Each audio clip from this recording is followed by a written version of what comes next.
lagu yang ingin ku nyanyikan, terkenang semua kenangan yang telah ku alami. Ingin ku buka lembar baru untuk meneruskan hidupku. Tak mau lagi kesedihan selimut. Ke SD Tangkil 1. Apa niatnya, apa tujuannya, apa yang berkesan, apa yang mungkin menjadi kendala ketika akan berangkat ke sini? Silakan. Gajah yang bertanya, bintang yang menjawab. Gajah yang bertanya, bintang yang menjawab.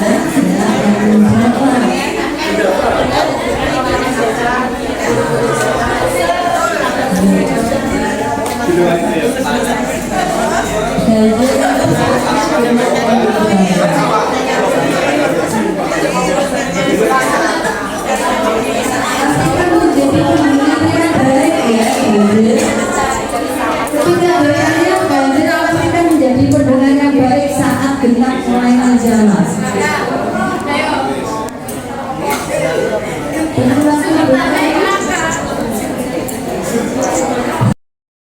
Agar mendapat pengalaman baru, makan baru, dan ilmu yang bermanfaat untuk nanti kedepannya bisa dikembangkan di lembaga beliau. Lalu harapan dari saya, semoga apa yang nanti dihadapkan oleh beliau yang menjadi motivasi juga untuk rekan-rekan guru di lembaga beliau agar lebih meningkatkan komunitas belajar di sekolah beliau. Terima kasih.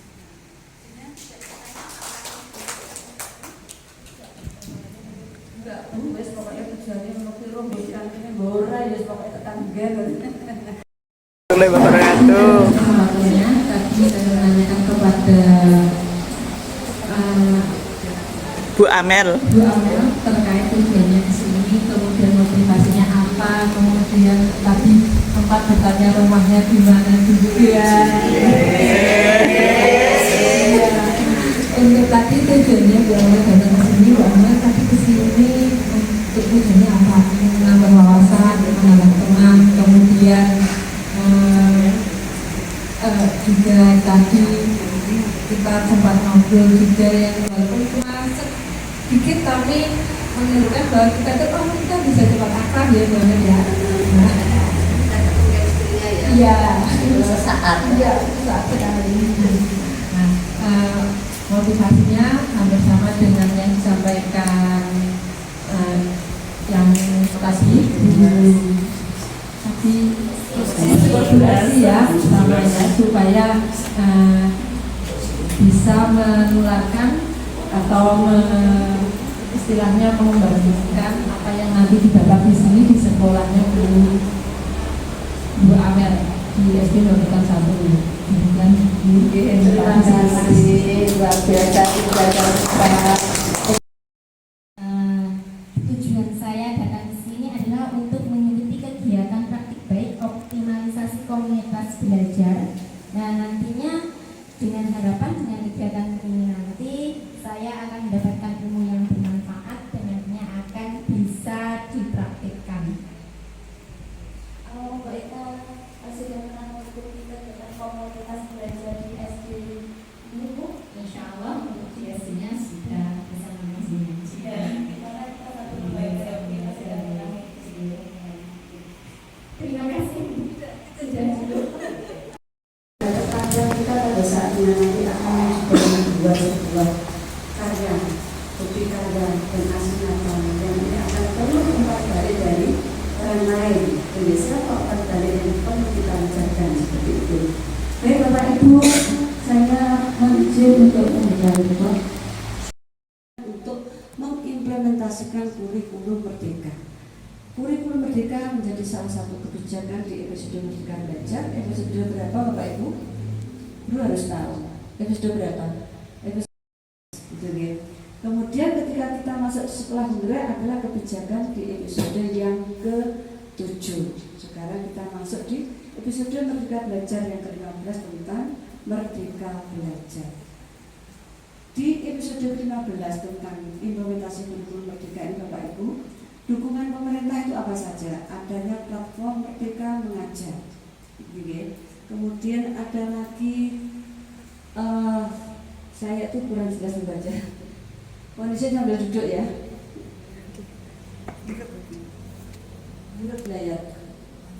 Kemudian ada seri webinar, kemudian ada narasumber berbagi praktek baik, mitra pembangunan dan pusat layanan. Baik Bapak Ibu, ketika kita sekarang mengawalnya dengan komunitas belajar, Bapak Ibu, ketika komunitas belajar ini terbit, ini diiringi juga, ini tidak usah peran pengawas,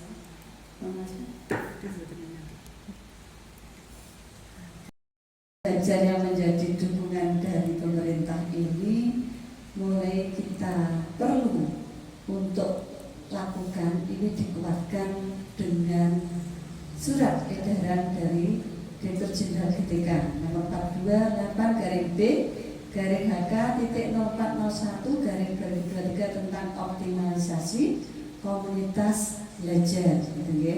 Kita lihat di sini, nanti bisa bersama-sama, berkolaborasi secara berkelanjutan. Artinya kegiatan ini tidak sesaat, tidak dibentuk sesaat bergerak terus diam, lekober bergerak, lekober enggak, tidak. Artinya berkelanjutan berarti panjenengan itu perlu membuat program yang terencana, gitu ya. Rencana, ada konsistensi dalam menjalankan program dalam sebuah komunitas belajar. Maka kita akan melihat Bapak Ibu bahwa program yang panjenengan lakukan secara berkelanjutan dan berkolaborasi ini tujuannya untuk apa? Untuk meningkatkan kualitas pembelajaran yang berdampak pada hasil belajar murid.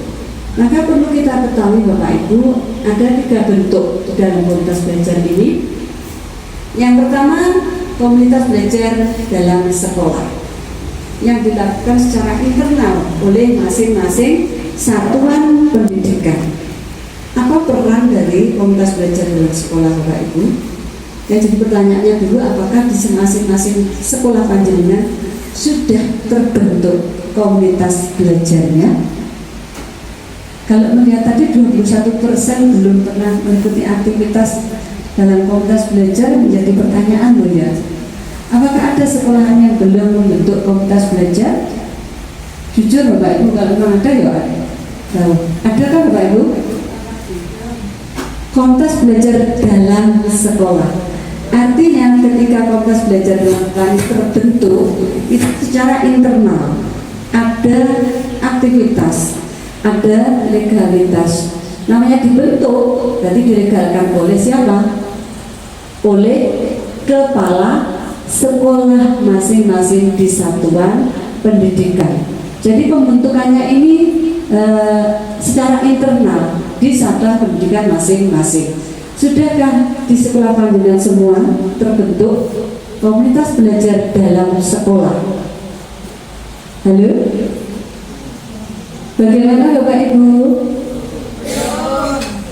Ada yang belum? Boleh rasakan kalau belum.